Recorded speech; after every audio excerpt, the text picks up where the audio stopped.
다만 최근에 현대차가 많이 스포트라이트를 받았죠. 로봇 덕분에, 휴머노이드 로봇 덕분에요. 또 현대차 노조는 이걸 반대한다라는 성명을 즉각 내기도 했었고요. 그런데 휴머노이드 로봇 이전에 이미 자동차 생산 라인에 또 로봇이 어마어마하게 들어가고 있습니다. 바로 산업용 로봇인데요. 국제로봇연맹 최근 5년 통계를 보면요. 해마다 50만 대 안팎의 산업용 로봇이 새로 설치가 되고 있다고 합니다. 오늘 뿌리 깊은 제조업 시간에 로봇으로 같이 한번 들어가 보실까요? 순실사이버대 환경안전공학과 교수이자 SF 소설가인 곽재식 작가 함께합니다. 안녕하세요. 안녕하세요. 곽재식입니다. 재밌는 로봇 이야기. 요즘에 진짜 로봇에 대해서 사람들 관심이 엄청 커졌어요. 네네. 아까 우리나라 자동차 회사 로봇 말씀해 주셨는데요. 네. 그 직전에 그리고 뭐 이 로봇하고 비교해서 요즘도 많이 나오고 있는데 그 일론 머스크 회장님 회사에서 네. 뭐 로봇을 개발해가지고 그게 뭐 예상보다 뭐 나쁘다. 예상보다 더 좋은 것 같다. 더 뛰어나면 뭐 굉장히 세상을 바꿀 것 같다. 뭐 이런 이야기도 굉장히 기사로 많이 나왔었죠. 맞아요. 그리고 한 20여 년 전 기억이 나시는 분은 요 기억이 너무 생생하게 나시면 이제 건강 관리를 좀 해 주셔야 될 만한 그런 이야기인데요. 2000년대 초에 일본의 자동차 회사에서 개발한 아시모라는 하얀색의 조금 키가 작은 그런 로봇이 나와가지고 그 로봇이 상당히 자연스럽게 걷는 모습을 보여주고 맞아요. 계단을 오르내리고 특히 춤추는 동작을 보여줘가지고 당시 수많은 사람들에게 굉장히 신선한 충격을 줘서 그 후로 지금까지도 로봇이 새로 개발되면 춤추는 동작을 그렇게 시키죠. 예. 그 전까지는 그런 게 별로 없었는데 이 일본의 아시모라는 로봇이 준 충격입니다. 그러고 보면 자동차 회사에서 이렇게 로봇을 좀 많이 개발하는 그런 경향이 그때부터 지금까지 좀 꾸준히 내려오고 있는 것 같습니다.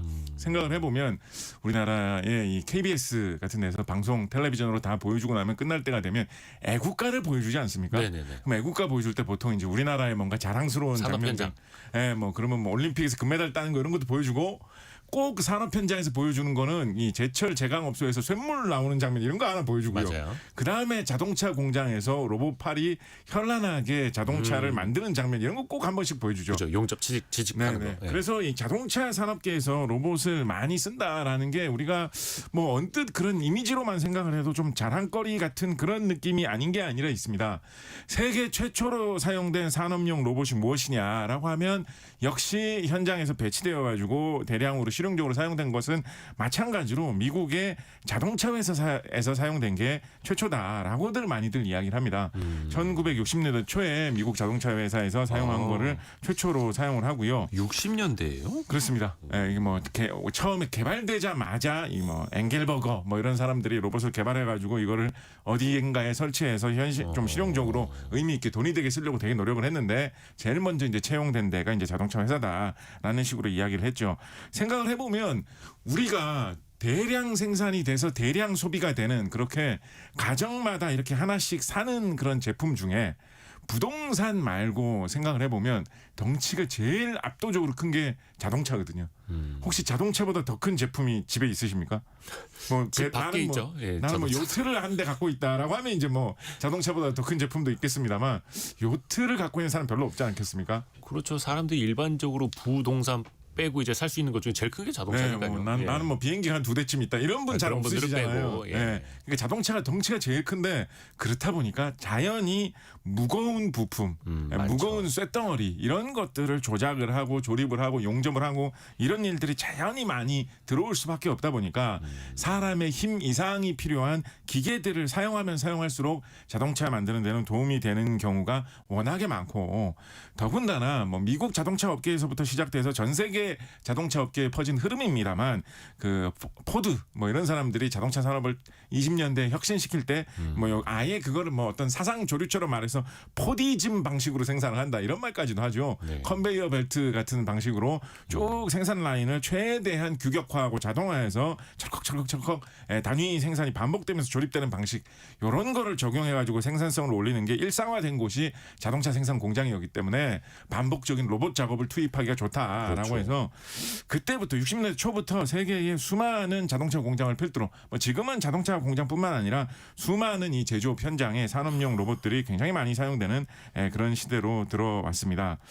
우리나라 같은 경우에도 한국에 처음으로 도입된 로봇이 1970년대 말에 울산에 있는 자동차 공장에서 도입된 게 최초일 가능성이 높다라고 문병성 선생님이라는 분이 쓰신 기고문에서 이야기를 하고 있거든요. 70년대 말에요? 네, 그때 이제 우리나라 처음 자동차를 생산을 해가지고 해외 수출도 하고 막 이렇게 하고 있었는데 그때 당시에 독일이나 일본 자동차 회사에서는 생산 현장에서 이미 산업용 로봇을 꽤 많이 쓰고 있었거든요. 예. 그러니까 우리가 경쟁을 이기면서 따라잡으려면 우리도 로봇을 빨리 도입해야 된다라는 이야기가 있어서 우리나라에서도 산업용 로봇을 처음으로 도입한 곳이 울산의 자동차 공장이었고 이 문병성 선생님이 조사하신 이 내용을 보면 그때 2대의 로봇을 일본에서 도입한 게 처음이라고 하는데 그때 당시 처음 로봇이 들어왔다고 해가지고 이름도 지어줬대요. 복돌이하고 복순이라는 이름. 예. 우리나라 처음으로 들어온 로봇 2대의 거의 이름이었다. 강아지 이름 아닙니까? 그래서 저는 이제 이 자동차 회사에서는 이런 전통을 좀 존중해서 예. 요즘 뭐 새로 생산된 로봇은 좀 멋있게 이렇게 뭐랄까요 그리스 신화에서 온 이름이나 뭐 영어로 된 이름 이런 거 많이 붙이지 않습니까? 아틀라스 막 예. 이러잖아요. 근데 그거에 좀 이런 전통을 이어받아서 새로 개발된 로봇은 한국 회사의 이런 뿌리가 있다라는 걸 좀 나타내기 위해서 복돌이 복순이 다음이니까 뭐 복철이라든가 복식이라든가 뭐 이런 식의 복자 좋아요. 예, 이런 식의 막식 이러면 약간 좀 멋있어 보이지 않습니까? 예, 그런 이름 저는 괜찮을 것 같다라는 생각도 해보고요. 1986년에는 이런 자동차 공장에 투입하기 위한 로봇을 대량 생산하는 공장도 세워져가지고 연간 한 100대 정도의 로봇을 생산하는 공장을 세운 시점이 1986년이니까 금년이 2026년이지 않습니까? 꽤 오래됐네요. 그러니까 우리나라에서 국산 로봇을 대량 생산한 지도 거의 한 40년 뭐 이렇게 되어가는 상황입니다.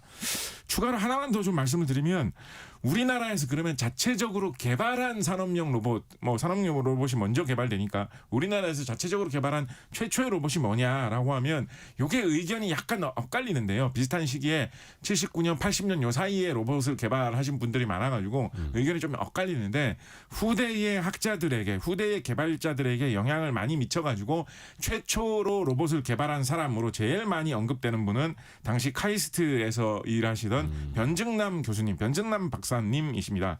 이분이 만든 로봇이 이제 카이잼이라고 하는 로봇인데요. 뭐 로봇입니다만 그냥 이렇게 원통형으로 돌아가는 기둥이 하나가 있고 거기에 로봇 팔이 하나 달려 있는 그런 형태의 로봇이거든요. 그래서 작업을 할 때 필요한 물건이 있으면 집어다가 기계 작업 설비 위에다가 이렇게 얹어주는 그리고 작업이 끝나고 나면 그 얹은 거를 다시 이제 잡아가지고 딴 데로 옮겨주는 그 역할을 할 수 있는 로봇 팔을 개발하신 게 이제 최초인데 그때 이 변정남 박사님 연구실, 이 카이스트 연구실이 서울의 성북구 하월곡동에 있었기 때문에 네. 성북구 하월곡동이 우리나라 최초의 로봇의 고향이다. 뭐 이렇게 이야기를 해볼 수가 있겠습니다. 변정남 박사님 인터뷰를 보면 이때 이 로봇이 우리나라에서 처음으로 당시에 뭐 우리나라에서 그런 이야기 많이 했었거든요. 우리나라가 이제 일본 기업을 따라잡기 위해서는 여러 가지로 기술을 발전시켜야 되는데 네. 일본 산업 현장에서 로봇을 그렇게 많이 쓴다더라. 이런 게 많이 화제가 될 때거든요. 근데 드디어 한국에서도 로봇을 처음으로 개발한 사람이 나왔다라고 하니까 언론에서도 이게 많이 화제가 됐었대요. 그래서 그때 당시에 이 변증남 박사님 초등학생 딸이 있어가지고 네. 우리 아버지가 한국에서 로봇을 처음 만든 사람이다라고 해서 친구들을 데리고 그 로봇을 구경하겠다고 한번 온 적이 있는데 네. 당연히 이제 만화에 나오는 뭐 그런 로봇을 생각을 했겠죠. 네. 그런데 이상한 이 작업용 로봇 팔 한 대만 덩그러니 있는 걸 보고 그렇게 실망을 하면서 친구들하고 같이 돌아갔다. 만화 영화가 너무 앞서가긴 하죠. 네, 네. 그런 이야기를 했다라고 합니다. 그래서 우리 이제 만화 같은데 보면 항상 로봇을 만드는 박사님으로 뭐 남 박사나 오. 김 박사 이런 분들이 나오는데 남 우리나라 현실에서는 이 변 박사, 변증남 박사님 우리나라 최초의 로봇 카이잼을 개발하신 분이다라고 할 수 있겠죠. 항상 그 시작은 미약한 거죠. 그리고 또 아까 혼다의 아시모 이야기를 해주셨었는데 그 시절에 그렇게 잘 나가던 일본의 업체들이 지금은 휴머노이드 시장에서 엄청 뒤처져 있고 그런 느낌이죠. 시간을 좀 많이 버린 느낌도 있죠. 우리도 지금부터 다시 또 시작을 해야 되는데 아까 5491님이 말하는 로봇도 있다고. 곽재식 작가님. 네, 뭐 요즘에는 로봇에 아니 곽재식 작가님을 두고 한 말이에요. 네. 제가 말하는 여기 아주 있습니다. 사람입니다. 네, 스튜디오에 네. 사람입니다. 네, 헷갈리시면 안 됩니다. 네, 사람입니다.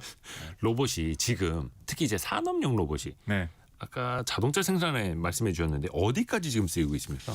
여러 분야에 다양하게 많이 쓰이고 있습니다. 우리나라에서는 좀 많이 쓰이는 곳이 단연적 눈에 띄는 곳이 용접용으로 쓰이는 로봇들이 좀 많습니다. 네. 아까 말씀드렸던 우리나라 자동차 공장에 처음으로 대량 생산해서 배치했던 것도 용접 목적으로 배치했던 로봇입니다. 그것도 위험하니까. 네, 생각해보면 용접이라는 게 위험하기도 하고 또 일정한 품질로 계속 균일하게 해줘야 되는 그런 작업이거든요. 그렇죠. 손으로 이렇게 기계를 들고 용접을 하는데 뭐 손이 좀 좀 떨린다라든가 아이고. 예, 작업을 하다가 잠깐 손이 미끄러졌다라고 하면 용접이라는 게 안 되는 작업이지 않습니까? 그렇죠. 예, 그러니까 꾸준하게 똑같은 일을 반복해야 되는 작업이기도 하고 또 용접이라는 게 이제 쇳덩어리를 가지고 용접을 하는 거니까 무게가 무거운 거를 대상으로 하는 일도 많거든요. 맞아요. 그렇다 보니까 그게 또 사람의 힘으로 하기에 힘든 점이 있어가지고 옛날부터 용접용 로봇을 많이 사용을 했고 지금도 용접용 로봇을 많이 사용을 하고 있습니다.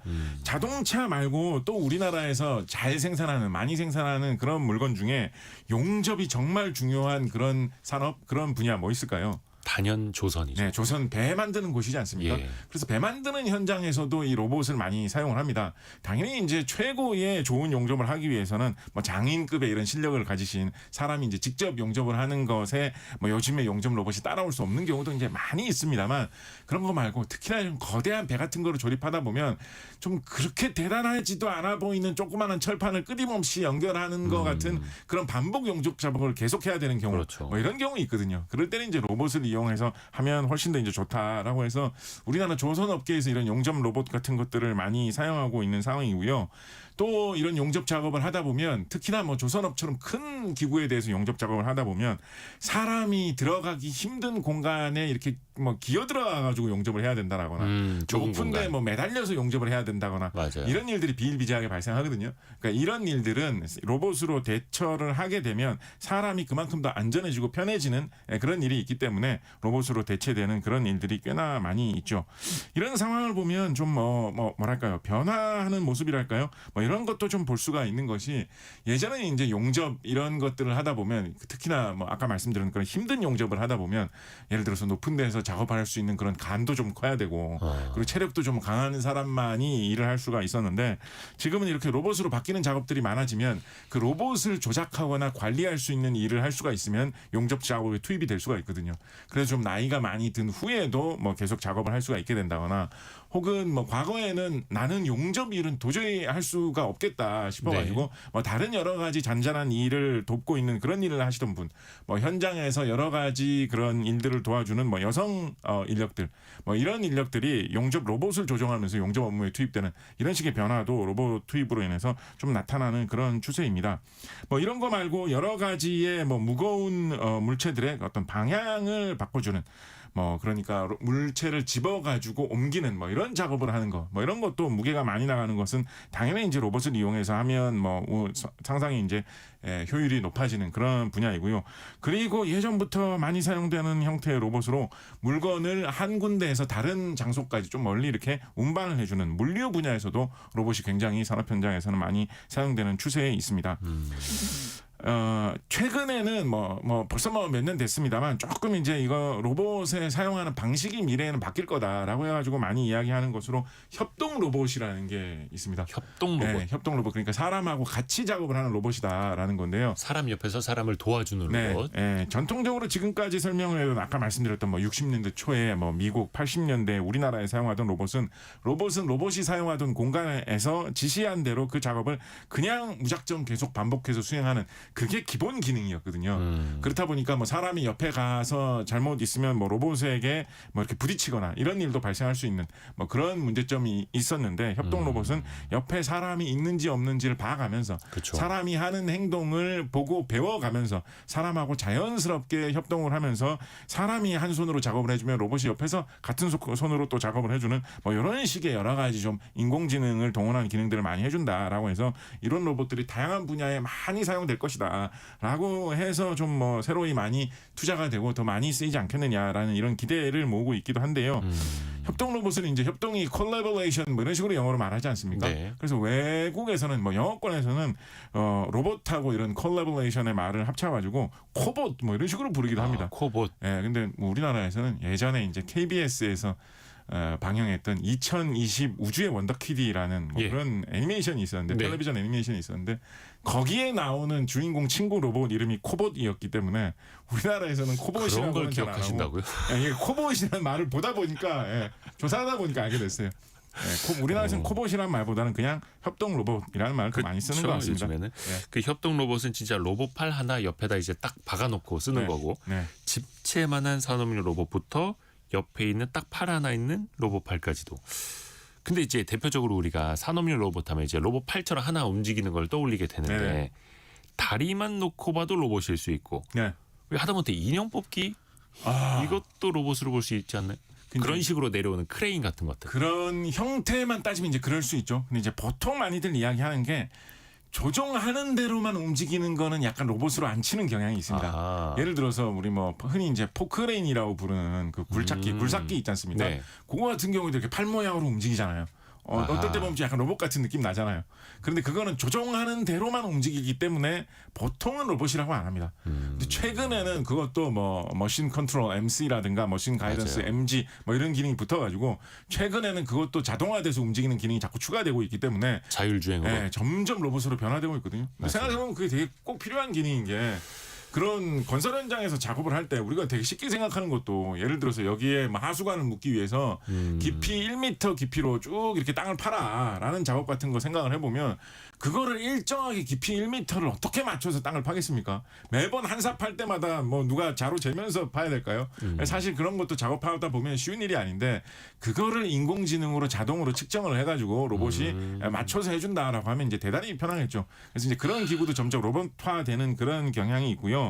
말씀하신 대로 이렇게 관절이 달려가지고 팔 모양으로 움직이는 형태의 로봇이 산업용 로봇 중에는 굉장히 많은 편인데 뭐 다른 형태의 여러 가지 로봇들도 생각을 해볼 수가 있는 것이 흔하게 뭐 한때는 이제 로봇이라는 이름도 별로 안 쓰일 정도로 너무나 흔하게 많이 쓰이던 산업 현장의 그런 로봇 비슷한 장치로 AGV라는 게 있습니다. 혹시 들어보셨습니까? 오토메이티드 가이디드 비클이라고 해가지고 자기 혼자 돌아다니는 친구죠. 그렇죠. 예, 어떻게 보면 자율주행 자동차의 가장 좀 원초적인 형태라고 할 수 있는데요. 우리나라에 좀 큰 규모의 공장에 가면 애지간히 뭐 있습니다. 물류센터에서는 필수죠. 네, 물류센터는 필수고 애지간히 큰 공장에 뭐 옛날에 생각해 보시면 아니면 뭐 규모가 작은 공장이나 이런 데서 필요하시면 생각을 해보시면 이런 공장에서 일할 수 있는 것 중에 제일 단순하게 해볼 수 있는 심부름이 야 뭐 공구가 뭐 없는데 뭐 저쪽 옆자리에 있는 뭐 이 계장님한테 뭐 좀 받아와라. 예. 뭐 이런 거 하면 이제 심부름하러 가가지고 그런 무거운 공구 같은 거 들고 손수레 같은 거에 싣고 와가지고 가져왔습니다. 뭐 이런 게 제일 간단하고 단순한 일이지 않습니까? 근데 그런 일이 계속 반복되는 게 너무 이제 효율이 떨어진다라고 생각을 해가지고 AGV라고 해서 보통은 무슨 이런 판때기처럼 생겼습니다. 네모난 판때기처럼 이렇게 생겼는데 거기에 이제 조작할 수 있는 버튼이 붙어 있어가지고 이제 주소가 적혀 있죠. 뭐 34번 자리, 57번 자리 이런 식으로 번호를 입력을 하면 그 자리로 이 AGV라는 판때기가 이렇게 움직이는 거죠. 그래서 거기에 보내줄 만한 물건을 실어가지고 번호를 입력하면 그대로 이제 가주는 그런 장치를 뭐 적게는 몇 대, 많게는 뭐 몇십 대씩 공장에 갖다 놓고 뭐 여기저기 작업하는 물건을 주고받는데 예전부터 많이 사용을 해 왔습니다. 이게 이제 기능이 계속해서 개선되면서 처음에 AGV가 나왔을 때는 무슨 이제 뭐랄까요 무슨 전철이나 이런 것처럼 네. 정해진 딱 길대로 그대로만 딱 다닐 수 있는 그런 기능밖에 없었거든요. 근데 이제는 기능이 뭐 많이 추가가 돼가지고 뭐 당연히 뭐 가다가 사람 같은데 이제 부딪힐 것 같으면 이제 섰다가 간다거나 뭐 이런 기능은 당연히 이제 뭐 쉽게 그렇죠. 추가가 됐었고요. 그리고 정해진 명확한 길이 없다고 하더라도 적당히 이제 위치를 찾아주면 자기가 알아서 길을 잘 탐색을 해가지고 거기까지 찾아가는 기능 이런 것도 이제 계속 추가가 되고 있죠. 그렇다 보니까 요즘에는 조금 더 이제 뭐랄까요 좀 더 새로운 경지의 기계다라는 느낌을 내기 위해서 AGV라는 말 대신에 AMR이라는 말을 사용하자라는 뭐 그런 이야기 하시는 분들도 많이 있습니다. 오토메이티드 모바일 로봇이라고 해가지고 물류 로봇이라는 느낌으로 이제 사실은 거의 비슷한 기능을 해주는 것인데 여기에는 이제 좀 더 많은 판단과 이런 사람의 일을 더 적극적으로 잘 도와줄 수 있는 기능이 많이 붙어 있는 그런 장치로 AGV를 개량을 해서 AMR이라는 로봇 형태로 사용하고 있습니다. 물류하는 곳에서는 그래서 아까 말씀하신 대로 이런 AGV, AMR 같은 것이 엄청나게 많이 사용되고 있어가지고 요즘에 대규모 물류센터 현장에 가보면 이런 물건 박스 싣고 다니는 이런 물류 로봇들이 뭐 어떤 느낌이라고 할까요? 약간 벌떼들이 돌아가는 느낌처럼 서로 어지럽게 이렇게 왔다 갔다 하면서 움직이는 그런 모습이 굉장히 이제 많이 보이고 있죠. 그거 옛날엔 다 지게차로 하던 일인데 그렇죠. 이제 AMR이 다 한다는 거죠. 요즘에는 AMR을 아예 이제 지게차 형태로 개발해 놓은 곳들도 있습니다. 이렇게 물건을 싣고 내리고 하는 뭐 그런 형태로 하기 때문에 세계에서 가장 이런 물류 배송 이런 사업을 가장 크게 하는 회사가 어디일까요? 미국이나 중국에 있겠죠. 미국 회사에서 중에서도 어디에서 제일 이런 물류 배송 이런 거를 아마존이요. 그렇죠. 네. 아마존 같은 경우에는 이 AMR, AGV 이런 물류 로봇 같은 것을 뭐 작년 기준으로 사용 숫자가 100만 대를 돌파했다 뭐 이런 이야기를 하거든요. 우리가 사람도 100만 대군이다라고 하면 누구도 이길 수밖에 없을 것 같은 어마어마한 군대라는 느낌을 주는데 아마존에서는 최고의 배송 시스템을 유지를 하기 위해서 로봇을 100만 대군을 사용하고 있는 그런 게 지금 현실이 된 상황입니다. 우리나라도 사실 어떻게 보면 조금 아쉽기도 한 게 우리나라가 로봇의 전통도 좀 깊고 배송에 대해서도 뭐 규모는 뭐 그런 미국 회사하고 좀 비교할 수준보다는 좀 처진다라고 할 수는 있겠지만 우리나라 특유의 뭐 어떤 빠른 배송, 택배가 발달한 나라라는 그런 뭐 배달 산업이 발달한 나라라는 그런 인상이 또 우리나라에 강하게 있지 않겠습니까? 네. 그렇다고 한다면 우리나라도 이 AGV, AMR 이런 거를 좀 크게 키워볼 만한 그런 게 조건이 되는 나라인데 맞아요. 아직은 이 정도 규모로까지는 크지는 않은 상황인데요. 그래도 우리나라의 기계 산업이 발달한 뭐 창원이라든가 뭐 울산이라든가 뭐 경기도 시흥 같은 데 있는 공장 같은 데서 여러 가지 이런 AGV, AMR들을 개발을 해가지고 국내 제조업 현장에 다양하게 좀 투입을 하고 있는 그런 상황이고요. 아하. 특히 이제 최근에는 좀 재밌는 게 이 AGV, AMR이라는 게 뭐 이렇게 다 이렇게 무거운 무게를 싣고 굴러다니는 기계지 않습니까? 네. 요즘에는 뭐 국내에서 개발하는 기계도 1톤 이상의 무게도 싣고 스스로 돌아다니는 기계 같은 것들도 나오고 있거든요. 그렇다 보니까 창원에 공장이 있는 회사들 중에 옛날에 뭐 탱크 만들던 회사 예. 뭐 이런 데서 AGV, AMR 이런 거 만들어가지고 뭐 100대씩 어디에 납품한다. 요즘에는 이제 부산항 같은데 항구에다가 이런 AGV나 AMR 같은 제품을 이제 넣어가지고 항구에는 배에다가 물건을 싣고 내리고 하는 작업이 항상 이루어졌다 보니까 이런 물류로 해야 할 만한 일이 많거든요. 그래서 이런 쪽으로도 공급을 하기도 하고 창원에 있던 박격포 만들던 회사에서 예. 마찬가지로 이런 무거운 무게와 이런 철을 이용을 해가지고 만들던 이런 기계 제품을 잘 만들던 회사니까 마찬가지로 AGV, AMR 만들어가지고 여기저기 지금 뭐 공급을 하고 확장을 이런 하는 이야기, 거네요. 이런 이야기들이 요즘 계속해서 들리고 있습니다. 근데 아까 그 AGV 뭐 이런 것도 사실은 우리 주변에서 많이 볼 수 있는 게 김미지님이 뷔페집에 있는 로봇 같다고. 그리고 최경민님도 서빙 로봇 이야기해주셨는데 거의 뭐 원리는 비슷해요. 네, 원래는 사실은 뭐 동일한 거고요. 어떻게 보면 그런 서빙 로봇 같은 게 제일 먼저 나와서 제일 이렇게 많이 실용화돼서 쓰일 수 있는 이유도 워낙에 이런 AGV 형태로 산업 현장에서 이런 거를 많이 써왔기 때문이고 한편으로는 그렇게 생각하면 우리가 제조업도 또 로봇 산업도 더 먼저 빨리 치고 나간 편인데 국내의 이런 서비스 로봇 중에서 서빙 로봇 같은 경우에는 중국 제품들이 압도적으로 좀 강한 편이거든요. 네. 그래서 이렇게 새롭게 생기는 시장은 사실은 더군다나 이렇게 B2B 시장은 기업들이 가게들이 물건을 사는 시장은 뭐 브랜드라든가 뭐 과거부터 내려온 어떤 뭐 명성이나 평판 이런 것보다는 가격과 성능 그것만 좀 보는 경향이 있지 않습니까? 그러니까 중국 업체들이 되게 빨리 치고 들어와가지고 좀 장악을 해나간 그런 면이 있거든요. 그래서 그런 거는 좀 아쉽다 뭐 이런 생각도 좀 해봅니다. 김정학님도 중국산 로봇이 너무 가격이 싸서 많이 사용합니다. 이렇게도 보내주셨네요. 오진아님이 이번 주는 내내 AI, 반도체, 로봇 이 단어를 눈 떠서부터 잘 때까지 듣고 있어요라고. 이 상황이 좋으면서도 한편으로 무섭네요.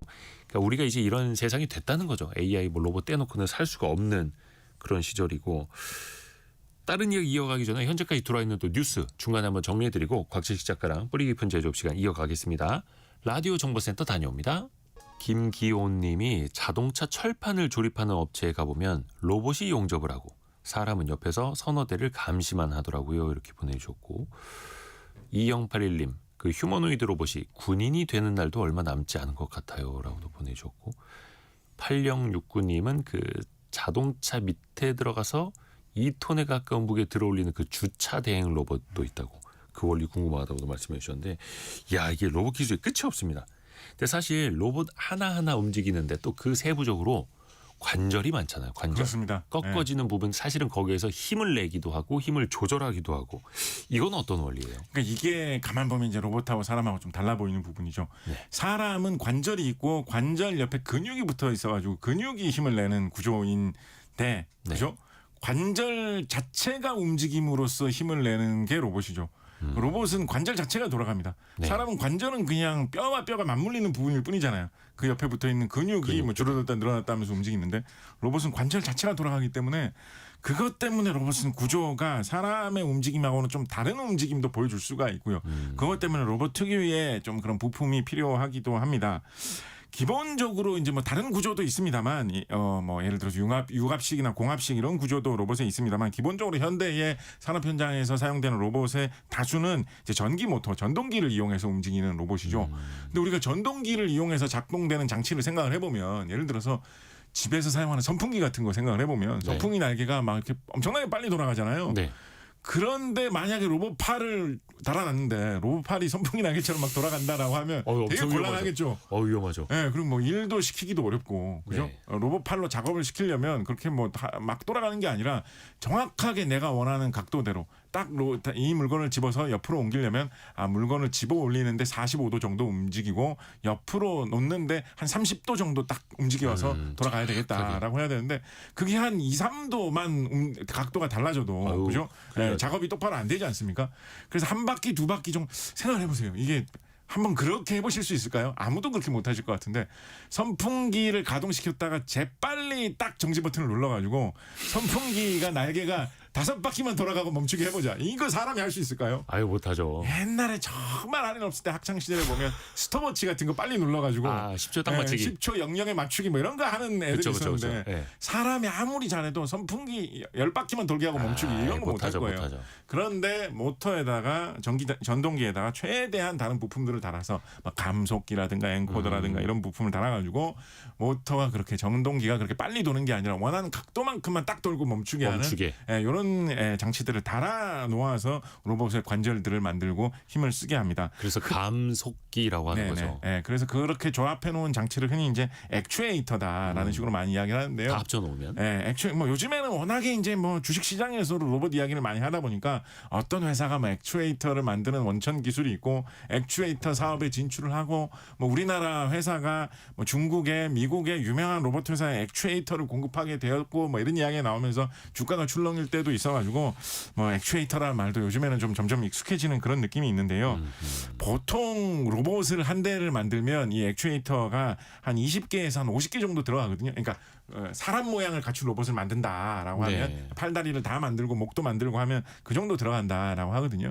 더군다나 이 액추에이터를 만드는 게 상당히 좀 기술이고 고가 부품이기 때문에 로봇을 만들 때 그 원가를 계산을 한다라고 하면 이 원가에서 좀 가장 큰 덩어리를 차지하는 뭐 1, 2위, 2, 3위 안에 드는 것 중에 하나가 이 액추에이터 값입니다. 그렇다 보니까 로봇 생산을 꾸준히 하는 회사들 혹은 꾸준히 할 그런 전략이 있는 회사들은 항상 처음에는 로봇을 만들다가 나중에는 액추에이터도 우리가 자체적으로 만들겠다라고 하는 경우도 꽤나 많이 있습니다. 경우에 따라서는 이렇게 전동 모터가 돌아가는 방식이 아니고 뭐 유압식이나 공합식 방식을 쓰는 경우도 있거든요. 네. 뭐 저기 버스에 문 열리고 닫히고 할 때 보면 칙한 소리가 나잖아요. 네. 그 이제 버스 같은 경우는 이제 공기를 불어넣었다가 뺐다가 네. 하면서 무슨 쇠파이프 같은 게 길어졌다가 줄어들었다가 하면서 버스 문을 움직이게 돼 있죠. 그렇죠. 그런 방식이 이제 공합식인데 공기 대신에 이제 기름을 사용하면 이제 유압식이라고 하고 그래서 유압식, 공합식 뭐 이런 방식을 이용해서 전기 모터가 아닌 방식으로 로봇을 구동하는 경우도 있습니다만 이렇게 만들어 놓으면 구조가 좀 복잡해지고요. 그리고 유지 보수하기도 좀 어려운 점이 있어가지고 정밀도가 떨어진다 하더라고요. 정밀도도 맞추려면 맞출 수는 있어요. 오히려 정밀도에서 좀 유리해지는 경우도 있고.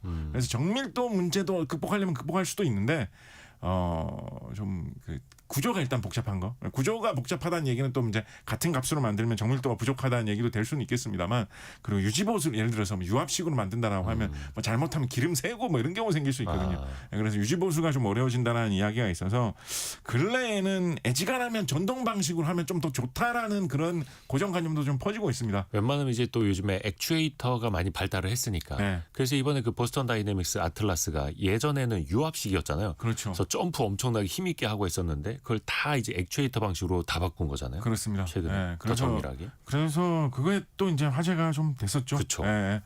도대체 그 미국 회사를 사가지고 지금까지 뭘 한 거냐. 그냥 미국 회사에 돈 된 거 말고 뭐 한국 그런 기업 그룹의 일부가 되어서 어떤 뭐 좋은 장점을 보여줬느냐라고 할 때 조금 뭐 여러 가지 이야기를 뭘 해야 될까라는 그런 분위기가 있었는데 이번에 좋은 제품을 보여주면서 그렇죠. 아 완전 새로운 방식으로 예. 거듭났구나, 새로운 걸 보여줬구나라는 이거는 정말 대량 생산해서 쓸만할 수도 있지 않을까 이런 생각을 굉장히 많이 하게 해줬죠. 아, 진짜 대단합니다. 우리나라 기술도 그렇고. 김정황님이 로봇은 서브모터의 조합으로 이루어집니다. 서브모터의 국산화도 우선입니다. 이렇게 이야기해 주셨고. 근데 그러면 이제 관절 하나하나에 감속기, 모터 이게 합쳐진 액추에이터 이 정말 다 중요한데 그게 정밀해야 되는데 로봇이 그렇습니다. 너무 힘이 딸려서 놓치는 경우도 있고 그렇죠. 너무 과하게 힘을 줘서 뭐 안 될 때도 있고 그럴 거 아니에요? 네, 그러니까 아주 좋은 지적을 해주셨는데요. 이게 액추에이터 같이 이렇게 로봇이 움직여야 되는 부분이 정확하게 잘 움직여야 된다. 네. 라는 것도 매우 중요하고요. 예를 들어서 10,000번을 정확하게 30도 각도로 딱 움직였는데 11번째 움직일 때 30도가 아니라 뭐 한 60도로 움직였다라고 하면 잘못하면 옆에 있는 기계 장치를 로봇이 쳐가지고 네, 네. 사고를 낼 수도 있거든요. 다 불량품 만들고. 그래서 굉장히 믿을 만한 제품을 만들어야 되고 그거를 그렇게 정확하게 움직이는 거를 온 힘을 다해서 잘 만들었는데 네. 만들어 놓고 보니까 힘이 너무 없다. 힘 딸려요. 무게를 한 5kg, 10kg 정도 걸어놨더니 여기가 막 푹 꺾여버린다. 이러면 그것도 현장에서 쓰기가 안 좋지 않습니까? 그럼요. 사람 일하기가 힘들어가지고 로봇을 쓰는 건데 로봇이 사람보다 더 허약하다 이러면 곤란하지 않습니까? 그렇다 보니까 이게 탱크 만들던 회사, 박격포 만들던 회사 이런 회사에서 하기가 좋은 분야이기도 한 것이고요. 뭐 부품은 뭐 딴 데서 조달해서 사용하기는 합니다만 그런 것이고 한편으로는 그렇기 때문에 이 선진국 업체들의 문턱이 굉장히 좀 높고 한 번 장악한 회사들이 쉽사리 좀 양보를 잘 안 해주는 그런 영역이 이 로봇, 특히 이 로봇에 들어가는 산업용 로봇에 들어가는 부품 같은 것들을 잘 만드는 기술 영역이기도 합니다. 2010년대 들어가지고 굉장히 이 로봇 분야에 일어난 큰 지각 변동으로 많이들 이야기하는 게 독일에서 예로부터 유명한 로봇 명가라고 하는 쿠카라는 회사가 있었거든요. 네. 우리나라에도 여기 제품 쓰는 데들이 꽤 많이 있는데 이 로봇이 정말 어떻게 보면 독일 기계공업의 자존심이라고 할 수 있는 독일의 여러 가지 그런 다양한 제조업 제품들을 만드는 그 기반 기술을 떠받치는 회사라는 식으로도 독일 사람들이 좋게 생각하던 회사였는데 네. 이게 뭐 전기를 이용해서 이렇게 움직이는 로봇 기구 만들던 회사다 보니까 중국의 가전제품 회사에서 여기 지분을 슬슬 인수를 하다가 나중에는 웃돈을 크게 주고 경영권을 가져왔어요. 인수해버렸어요? 네, 그래서 2017년에 중국 쪽으로 넘어갔습니다. 그래서 뭐 독일에서는 이거를 가지고 뭐 되게 막 문제다라고 하는 분들도 있었고 뭐 지금까지는 뭐 오히려 좋은 모습 보여주고 있는 것 같은데요. 그래서 뭐 독일 쪽에서는 그때 당시에 여러 가지 왈가왈부하는 그런 이야기도 좀 있었었고 요즘에 로봇 시장이 좀 흔들흔들한다. 그러니까 뭐 변화가 되게 많이 일어난 것 같다는 느낌을 되게 단적으로 주는 회사로 또 로봇하면 뭐 우리가 뭐 이류라고 하면 서럽다라고 할 만한 나라로. 스웨덴에 뿌리를 두고 시작을 해가지고 스위스에 본사를 두고 있는 ABB라는 다국적 기업이 있거든요. 이 회사 제품도 우리나라에 여기저기 제조업 현장에 많이 들어와 있는데 이 회사 같은 경우에 작년 하반기에 그 손정희 회장님 그쪽 회사에서 일본 쪽 그쪽에서 이 회사의 로보틱스 부분을 인수를 해가겠다라고 해가지고 이것도 화제가 됐습니다. 여기 원래 자동차 부품도 많이 하고 그런데 별의별 거 다 만들면 네. 옛날에는 뭐 전철 뭐 이런 것도 만들었었고요. 무기도 만들고 엄청난 큰 회사네요. 사업을 하는 그런 계열사들이 많은 다국적 기업인데 그 중에 근데 이제 워낙에 다양한 사업을 하니까 로보틱스라는 것도 어디까지 선을 긋느냐라는 게 조금 애매한 부분이 있거든요. 다양한 자동화된 장비들을 만들기 때문에 자동화 장비 중에 요 선까지는 로봇이 아닌 걸로 치고 로보틱스 부분으로 넣지 않고 나머지는 빼고 뭐 좀 그런 것이 있습니다. 그리고 이런 로봇에 대해서 원천 기술을 갖고 있는 절대 강자로 항상 이야기하는 회사가 일본의 이제 화낙이라는 회사인데요. 이 회사는 유명하죠. 너무나 유명하다 보니까 약간 좀 신비로운 느낌도 좀 많이 감돌고 있습니다. 거기가 무슨 뭐 후지산 밑에 있다고 네, 하고 막 사람들 화낙에 접근 못하게 한다고 하고 막 그 정보 유출될까봐 뭐 인터넷도 안 쓴다고 그렇습니다. 하고 막 그런 회사잖아요. 화낙이 약자를 따가지고 지은 이름인데요. 첫 번째 F가 후지라는 뜻입니다. 그래서 제가 이거를 전에 한번 이거 거리를 제가 한번 본 적이 있는데 화낙 이 회사가 진짜 말 그대로 후지산 밑에 있거든요. 그래서 이 화낙의 이 본사 사진 찍은 거 보면 뒤에 후지산 배경으로 나오게 찍은 사진이 참 많습니다. 이게 거리가 대충 우리나라의 백담사에서 설악산 꼭대기까지 올라가는 정도 거리로 정말 후지산 정상에서 그다지 멀지 않은 곳에 어떻게 보면 좀 시골 마을 같은데 고지대에 있는 세계 최고의 로봇 회사가 이렇게 자리 잡고 있습니다. 참 특이한데 그러면 이 로봇 로봇 회사가 뭐 좀 그렇게 규모는 작나 뭐 이렇게 생각할 수도 있는데요. 로봇 우리나라 원화로 따졌을 때 매출이 매년 뭐 8조 원, 9조 원 뭐 이렇게 나오고요. 예. 영업이익률이 높기로도 되게 유명한 회사입니다. 영업이익률이 제조업 회사인데 영업이익률이 뭐 어떨 때는 뭐 20%, 30% 많이 나올 때 옛날에 전설적일 때 40% 정도 영업이익이 나오지 않았느냐. 기계 만드는 회사가 뭐 이런 말이 있을 정도로 굉장히 좀 유명한 회사인데 그렇다 보니까 이 회사에서 뭐 그래서 뭐 여러 가지 자료나 정보, 홍보 이런 것도 뭐 그렇게 딴 회사들만큼 많이 보이지가 않거든요. 좀 신비의 회사 같은 그런 느낌도 있고 한편으로는 세계 여러 나라에서 어느 나라든지 간에 요즘에는 뭐 도시가 수도만 발달하고 지방, 지역은 자꾸 산업이 좀 죽어간다. 그걸 어떻게 되살릴 거냐. 이런 이야기들에 세계 수많은 선진국들이 다 고민하고 있지 않습니까? 그런 거 이야기할 때 어떻게 이 회사는 후지산 밑에 어떻게 보면 이 산골 같은 곳에 회사가 자리 잡고 있는데 어떻게 이렇게 세계적인 회사냐. 이 지역 발전을 위해서 이 회사에 대해서 공부해야 된다라는 사람들도 좀 많이 나오고 있을 정도로 또 이런 유명한 기술 기업이 자리 잡고 있죠. 그러니까 어떻게 보면은 부품부터 산업용 로봇 했던 나라들이 제조 기반을 또 강하게 갖고 있고 이게 또 휴머노이드 시대랑도 이어지고 있는 거고요. 우리나라도 잘해야 되는데.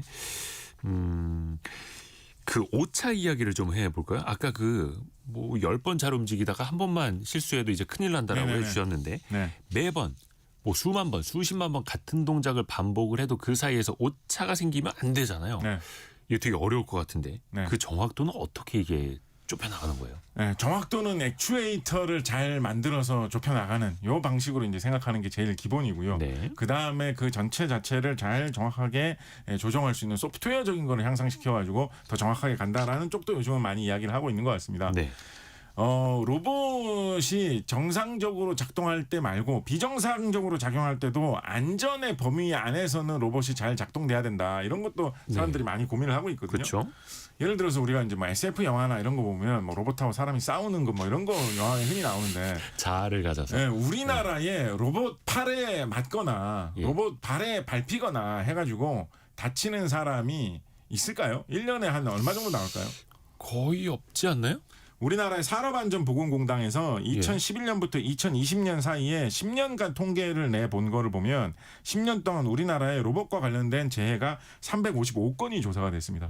그래서 우리나라에서는 매년 한 36건 정도의 로봇 관련된 사고가 이런 식으로 발생을 해서 사람들이 실제로 다치고 있습니다. 아니 근데 왜 산업용 로봇은 규정이 있잖아요. 안전 펜스를 쳐야 되고 그 안에 네네네. 사람 들어가면 안 되고. 네. 그런데도 이제 여러 가지 예외적인 상황 때문에 이제 이런 사고가 발생을 한다라는 거죠. 사실은 이런 사고에 대해서 이런 경험이 많이 있을 수밖에 없는 그런 나라가 또 우리나라이기도 합니다. 제일 많이 쓰니까. 네, 우리 뭐 요즘에는 뭐 많이 알려진 통계입니다만 세계 로봇 연맹에서 뭐 노동자 10,000명당 로봇이 몇 대나 배치돼 있느냐 조사를 해보면 우리나라가 한 1,000대 이상 배치돼 있다라고 맞아요. 해가지고 2위가 싱가포르인데 2위가 한 700 정도밖에 안 되고 로봇 대국이라고 하는 일본이나 독일은 400 좀 넘는 수준이거든요.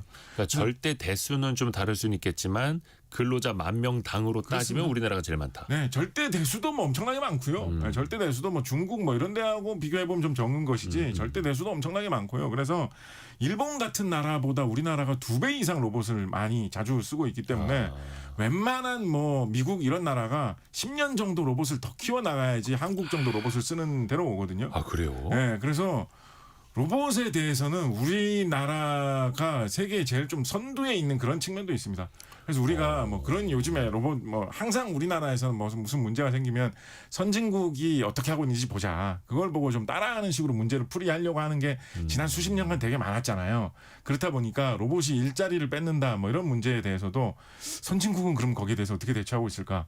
로봇이 잘못해서 사람을 다치게 하면 어떻게 하지? 선진국은 어떻게 하고 있을까? 이런 거를 많이 보는데 반대로 로봇에 관해서는 요즘 외국의 외신 언론을 보면 한국은 어떻게 하고 있는지를 자꾸 봅니다. 그러니까 우리나라가 훨씬 더 먼저 해본 거니까. 네. 그래서 이런 문제에 대해서는 로봇이 일자리를 가져가는 문제, 로봇을 어떻게 안전하게 지킬까 하는 문제, 이런 문제에 대해서는 어떻게 보면 우리의 과거를 좀 저는 반성할 필요가 있다라는 이야기를 많이 하거든요. 우리나라의 여러 가지 일자리 문제들이 이미 많이 있잖아요. 네. 예를 들어서 청년들은 뭐 일자리가 없어서 고민인데 중소기업에서는 일할 사람이 없어서 고민이다. 이런 문제 한 20년째 좀 고착화되고 있는 분위기거든요.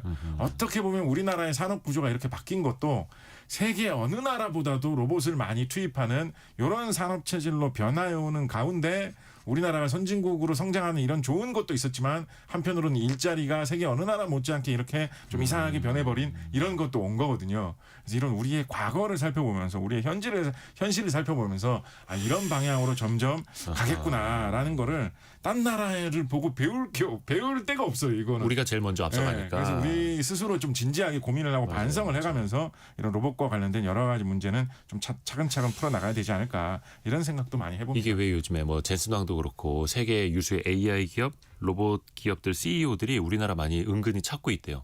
제조업 현장에 가서 그 제조업의 데이터를 많이 좀 보고 싶어서 우리나라 그 부분에서도 앞서가는 것도 있고 어떻게 보면 뭐 대한민국은 이미 로봇과 산업 현장에서 공생하고 있는 관계고. 거의 그러니까 어떤 거를 보면 이게 딱 드러나냐면 아까 예. 말씀드린 그 로봇 밀도 같은 경우에 한 5년 전, 6년 전만 해도 중국이 순위권 바뀌었거든요. 근데 엄청난 속도로 중국이 치고 올라가지고 지금은 한국, 싱가포르 다음에 거의 중국일 정도로 거의 한국을 바짝 위협하는 수준으로 지금 중국이 따라왔어요. 그러니까 이게 뒤집어서 생각을 해보면 중국 제조업이 빠르게 경쟁력을 높여간 그런 지표 같이 보이는 거기도 하거든요. 네. 그래서 로봇을 많이 투입해서 선진국이 된 우리나라가 그 과거의 경험을 바탕으로 앞으로는 어떻게 해나가야지 이런 사회적인 갈등도 줄여나가고 제조업 경쟁력은 더 키워나갈 수 있겠느냐. 그렇죠. 이런 거를 좀 진지하게 생각해 볼 때가 된 것 같습니다. 또 기술적인 것뿐만 아니라 인문학적으로도 우리가 풀이를 계속 해봐야 됩니다. 곽재식 작가와 함께한 뿌리 깊은 제조업 시간이었습니다. 고맙습니다. 감사합니다. 감사합니다. 김시연님이 강연을 보는 듯했다고 곽 작가님의 열정적인